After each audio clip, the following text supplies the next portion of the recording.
எவ்வளவு வெறியில வெட்டிருக்காங்க. ஒரு கபடிக்காண்டி விட்டு வெட்டுதாங்கல்ல. 12 இடத்துல வெட்டிருக்காங்க. நார்மலா எஞ்சி நிக்க 1 வருஷம் ஆயிரும். நான் தாழ்த்தப்பட்டவங்க நல்லா விளையாண்டாலும் பிடிக்காது, நல்லா படிச்சாலும் உங்களுக்கு பிடிக்காது. எந்த ஸ்போர்ட்ஸுமே நாங்க வந்து வேலை வர முடியாது.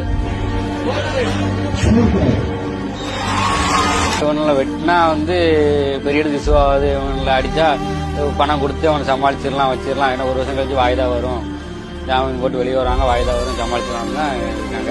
பெரிய தலைவராக வந்து பார்த்து பையனை காப்பாற்றி கொடுத்தாங்க. காப்பாற்றி விட்ட பிறகு அப்படியே நாங்கள் இருக்கிற இடம் இல்லாமல் போக வேண்டியதான். எங்கள் ஐடியெல்லாம் மாற்றிட்டு நாங்கள் தலைமறைவாக இருந்ததை நாங்கள் வாழ முடியும். அதெல்லாம் தாண்டி வாழணும். எப்படி வாழ போகிறோம், எப்படி கல்லை போகிறோம், பயம் வரட்டும். போற என்னடா வாழ்க்கை.